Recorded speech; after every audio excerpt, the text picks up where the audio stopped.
Hello and welcome to my channel. It's Monday. That means it's time for True Crime and Makeup Monday. As I stated in my previous video from last week, we are doing LGBTQIA crime or related crimes. So this Monday we are talking about Club Q, and I will be doing a look for the pansexual flag. If you love makeup and you like true crime, please consider subscribing. With that being said, let's get into it. On November 19th to the 20th, 2022, a mass shooting occurred at Club Q, an LGBTQ nightclub in Colorado Springs, Colorado, United States. 5 people were killed and 25 others were injured, 19 of them by gunfire. The accused, 22-year-old Anderson Lee Aldrich, was also injured and taken to a local hospital. Aldrich was charged and remanded in custody. Club Q is located at the 3430 block of North Academy Boulevard and opened in 2002. It was for a time the only LGBTQ club in Colorado Springs, Colorado. Second most populous city with a population of just under 500,000. A 2021 article by Denver-based magazine 5280 noted the club to be a place where LGBTQ folks went for drag performances, dance parties, and drinks. The shooting occurred on the eve of the Transgender Day of Remembrance. Since 2019, Colorado has had a red flag law that allows citizens or law enforcement to petition a court to order the removal of firearms from a potentially dangerous person. Of the 19 states and the District of Columbia with red flag laws, Colorado has among the lowest per capita rates of invocation of the law. In opposition to the Colorado statute, more than half of the state's 64 counties declared themselves Second Amendment sanctuaries, including El Paso County, where the shooting occurred. According to the Los Angeles Blade, it is El Paso County Sheriff's explicit policy not to petition for an extreme risk protection order or temporary risk protection order to remove firearms from at-risk people. According to the police chief, the shooting began when this shooter entered Club Q while a dance party was being held, wielding an AR-15 style rifle, carrying multiple magazines of ammunition, and wearing body armor. The shooter immediately began firing at employees and patrons while moving further into the building. Many survivors at first mistook the gunfire for being a part of the music until the shots continued and occupants saw the muzzle flashes. Multiple people sheltered behind the bar and in dressing rooms while others stayed low to the ground.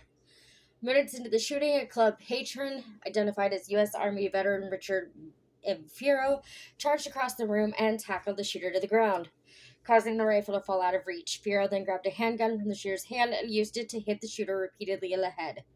Fierro was assisted by 2 other patrons he recruited, including Thomas James, who moved the rifle away to safety,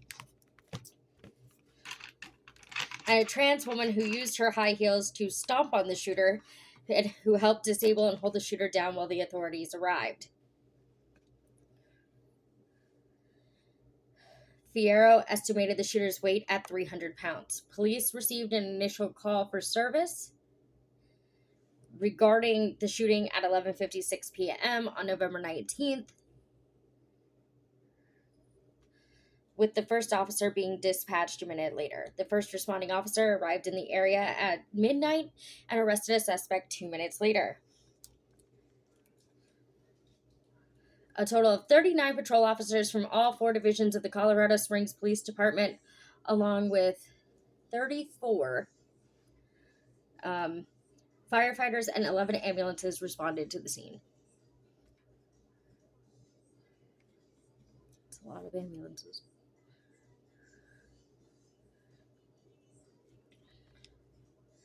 The suspect was in custody within about 5 minutes after the first 911 call.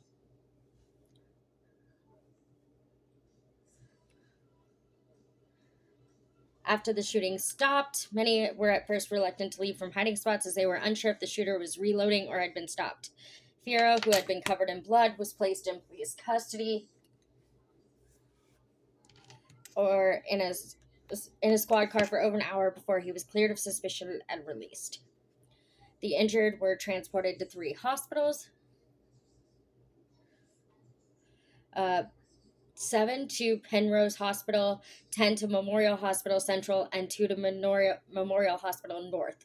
Some ambulances, with most of them AMR, had to transport up to 3 patients at a time, and a few police cruisers had to transport victims as well.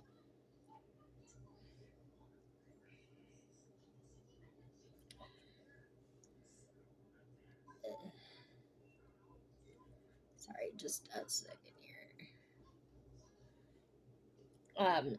The fatalities included Daniel Davis Aston, 28, um, Kelly Loving, 40, Ashley Pogg, 35, Derek Rump, 38, and Raymond Green Vance, 22.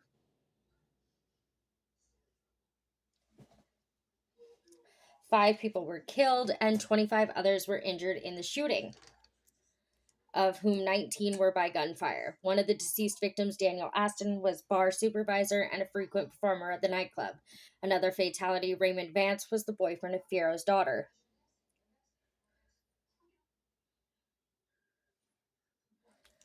During the press conference, the chief of the Colorado Springs Police Department made a point to say the department respected all community members and that they would be identifying the deceased by the names they and their loved ones used. He then read the names of the deceased victims and included their pronouns. A vigil was held on November 20th with standing room only at the All Souls Unitarian Church, which was also attended by several members of the city council. Additional memorials and events were held throughout the week, which promoted spaces for people to gather and donate. Donation drives were set up shortly after the shootings from both local organizations and GoFundMe fundraisers for the victims and their families. On November 24th, Colorado Springs Evangelical Ministry Focus on the Family was targeted with a graffiti message reading, "Their blood is on your hands, 5 lives taken." According to The Independent, the conservative ministry has lobbied against LGBT plus rights and characterized LGBT plus identities as, quote, "a particularly evil lie of Satan." The Human Rights Campaign has said that they promote many dangerous ideas, practices, and programs that cause real harm to LGBT plus people and their families. While the Southern Poverty Law Center considers the ministry to be a lobbying group that is central to the anti-gay movement of the religious right. The accused was identified as Anderson Lee Aldrich, a 22-year-old resident of Colorado Springs. Aldrich was born Nicholas Frank Brink on May 20th, 2000, in San Diego, California.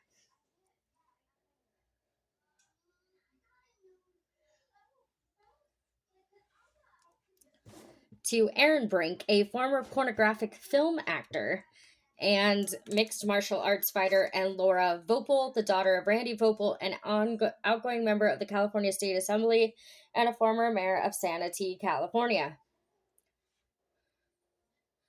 Vopel and Brink separated and divorced 1 year after Aldrich's birth. While Vopel went on to receive custody over Aldrich, her tumultuous life, which included multiple arrests and mental health evaluations, resulted in Aldrich being cared for by Vopel's mother and stepfather, who eventually became Aldrich's legal guardians. Aldrich grew up in northern San Antonio, Texas, and is a member of the Church of Jesus Christ of Latter-day Saints, although according to the church, he had not been involved in church services for at least a decade. Records indicate that Aldrich was a target of online bullying that included homophobic taunts while in middle school.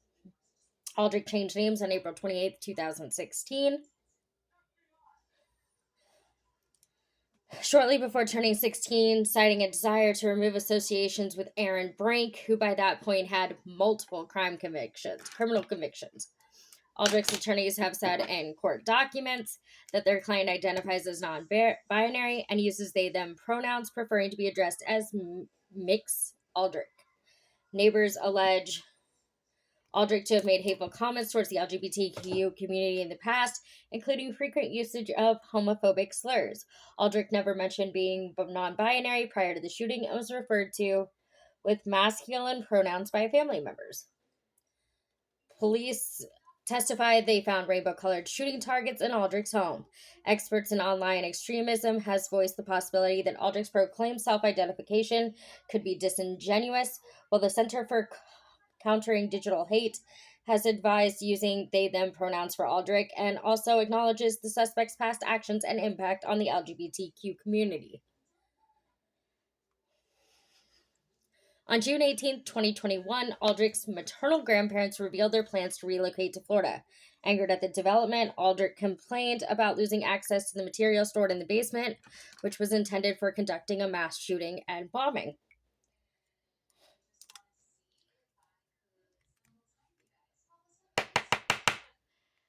Um, Aldrich held the grandparents hostage and threatened to murder them.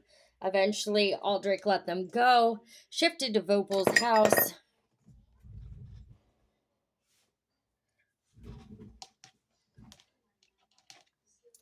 um, and holed up there. During an hour-long standoff with Colorado SWAT, an armed Aldrich live streamed from inside and threatened to blow up the house. Neighboring homes had to be evacuated. Upon surrendering a tub filled with explosive grade material, including ammonium nitrate and tannerite, was recovered alongside handguns, ballistic vests, and gas masks. Aldrich was jailed and charged with multiple counts of kidnapping and felony menacing. And if they had just kept him in jail, this Club Q shooting wouldn't have happened. Just saying.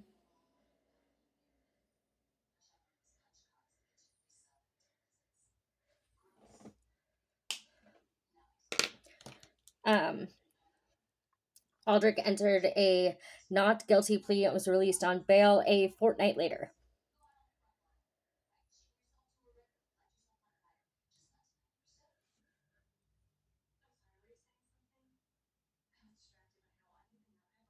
I wonder how long a fortnight is. Anybody know? Let me know in the comments.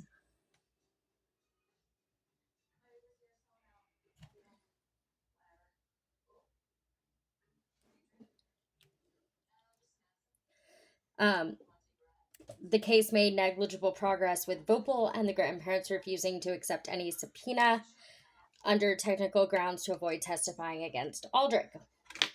In July 2022, the case was dismissed and records were sealed a month later. Twice before the 2021 incident, Aldrich had been reported to Colorado police for escalating homicidal behavior. On June 17, 2021, Aldrich's grand aunt contacted the Federal Bureau of Investigation to report Aldrich was planning to kill Christians and government employees after Aldrich's grandfather had reported being threatened by Aldrich. However, the family did not press charges with local police. There's no record that law enforcement authorities or Aldrich's relatives attempted to trigger the Colorado red flag law, which might have allowed for the seizure of any weapons and ammunition that Aldrich possessed. Should have done it. Just saying, should have done it. There's like when I was researching this, I was like, there are so many things I see that was like, if y'all had just done this per se, this might not have happened. But I also understand wanting to protect your family, but like at some point you got to realize this person needs help. And nobody got him help. Aldrich and Laura Vopel had conflicts with passengers and crew during a July 2022 flight from California to Colorado. They were accused of harassing others while aboard the plane and insulting some with racial slurs. After deplaning, Aldrich was filmed saying to another passenger, quote, "I wish I can shoot all of you," end quote, and quote, "You keep following me and I'm going to fuck you up," end quote. Aldrich had allegedly created a free speech website that hosted violent and racist content, including a video that advocated killing civilians to cleanse society as of the night of the shooting. A second site that was identified as a brother website on its own homepage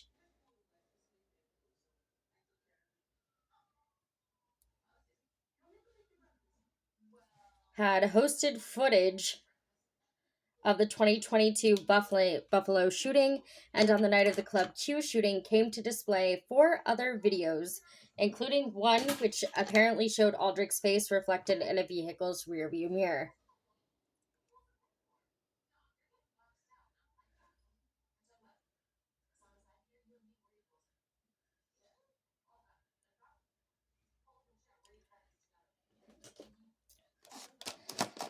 Testimony from a February 2023 hearing implied that Aldrich had operated a neo-Nazi website prior to the shooting.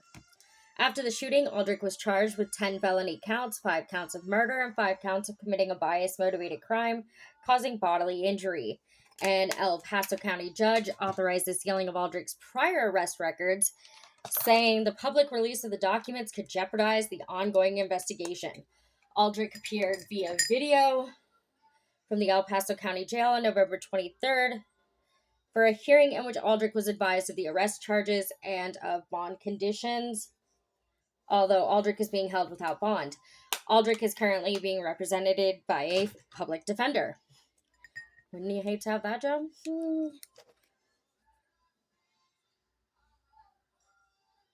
Just saying, I don't want that job ever.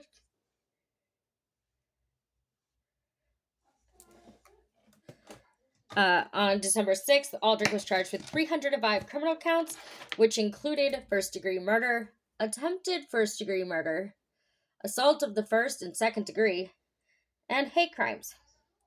District Attorney Michael Allen said it was probably the most charges that we've ever filed in a single case on a murder case like this in the state of Colorado. A preliminary hearing was scheduled for February 22nd, 2023. Lawyers for the prosecution and defense asked for the hearing to be rescheduled to May. On December 8th, the judge ordered the unsealing of court documents pertaining to Aldrich's June 2021 arrest.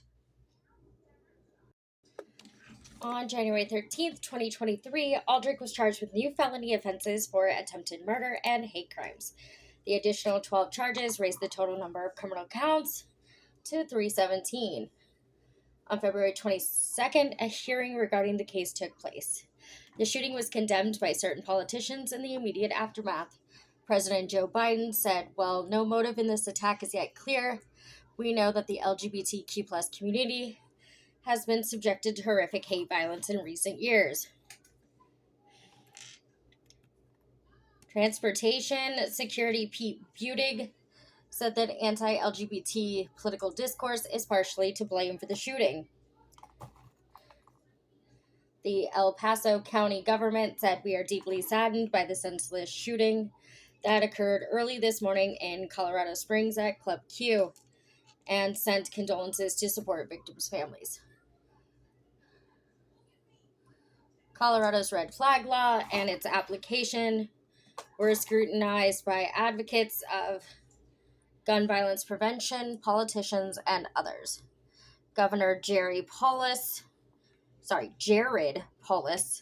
nation's first openly gay governor, said, "We are eternally grateful for the brave individuals who blocked the shooter, likely saving lives in the process," and called for an examination of the application of Colorado's red flags by Colorado sheriffs. Colorado Springs Mayor John Suthers said, "Law enforcement should take advantage of the law under appropriate circumstances while cautioning against jumping to conclusions about the application of the law to this shooting." Colorado State Representative Tom Sullivan, whose son was killed in the 2012 Aurora, Colorado shooting and sponsor of the state's red flag law, said the prior incident should have alerted the community. Jeffrey Swanson, a professor at Duke University School of Medicine who studies red flag laws, said Colorado's law could have been invoked. LGBTQ groups have widely memorialized the victims and linked the mass shooting to recent rhetoric. Club Q said on social media that it was devastated by the senseless attack on our community and that it offered condolences to the victims and their families. The co-owners of Club Q attributed the shooting to a different kind of anti-LGBTQ hatred, inflamed by some Republican politicians and right-wing influencers, and rooted in the demonization of drag queens as groomers. Democrats have also been criticized by some for historically not doing enough to counteract anti trans narratives and generally being reluctant to proactively defend the transgender community. The Church of Jesus Christ of Latter day Saints released a statement condemning the shooting. The statement read in part: "The senseless act of violence in Colorado Springs is of great sadness and concern to us. We are greatly troubled by any violence in our communities and condemn most especially violent acts that are the result of intolerance." In their responses to the shooting, several far right pundits have promoted an LGBT grooming conspiracy theory, as well as perpetuating moral panic. Conservative media personality Tucker Carlson displayed a banner on his Fox News program, Tucker Carlson Tonight, that read, "Stop sexualizing kids," while later hosting a guest who said that mass shootings would keep happening until we end this evil agenda that is attacking children. YouTube commentator Tim Pool responded by criticizing the venue's drag show performances, saying, "We shouldn't tolerate pedophiles grooming kids. Club Q had a grooming event." While right-wing commenters Matt Walsh, Candace Owens, Shia Reichik, and Representative Marjorie Taylor Greene all continued to publish content targeting LGBTQ people, some of which focused specifically on the Colorado area. After issuing a statement in which she offered her prayers to those affected by the shooting and called for the lawless violence to end, Representative Lauren Boebert was accused of hypocrisy based on her history of anti-LGBTQ rhetoric. Her past comments have included false grooming narratives and the little boxes in schools hoax. Oh, and the litter boxes and schools hoax. She has been criticized for blocking gun control laws. Jenna Ellis, a former lawyer for Donald Trump, was criticized for saying that the 5 people killed during the shooting were now reaping the consequences of eternal damnation because she claimed that there was no evidence the victims were Christian.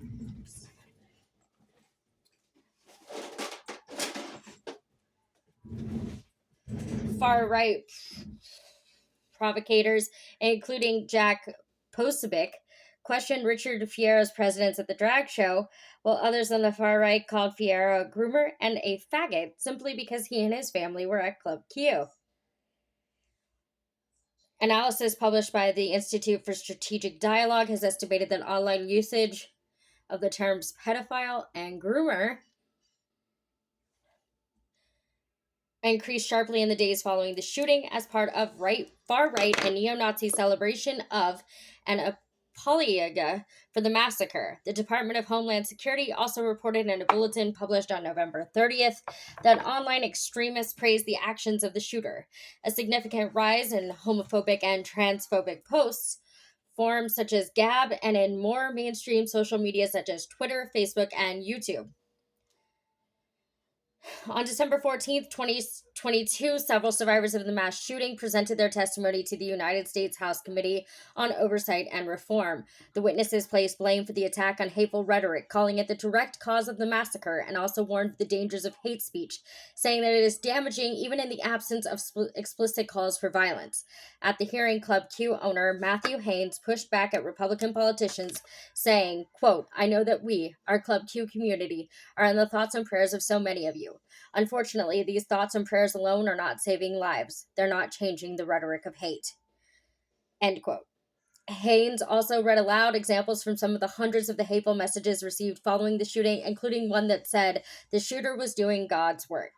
Survivor James Slaw said that LGBTQ issues should not be politicized and urged respect for basic human rights. Quote, "Outside of these spaces, we are continually being dehumanized, marginalized, and targeted. The fear-based and hateful rhetoric surrounding the LGBTQ plus community, especially around trans individuals and drag performers, leads to violence." End quote. And that is the story of the Club Q shooting. I think we all can say that it was tragic. It was senseless. It shouldn't have happened. And there were so many red flags that could have caused them to invoke the red flag law, and they didn't. And if his family just testified against him in 2018, this may not have happened. There's a lot of things with this whole research that just screamed red flag to me. And in light of everything that is going on now, especially with the LGBTQ community and the trans community and drag queens, it is more important now than ever to stand together and to remember that we're all human. You don't have to like what we do, but you could still just be a decent human being. Um, Please keep that in mind, especially around Pride Month and the Pride events surrounding. We are not safe, so please be safe and just keep an eye out. Things can get out of control really, really fast. And if you know someone who is very anti community and has talked about, any kind of crime against our community, please report it.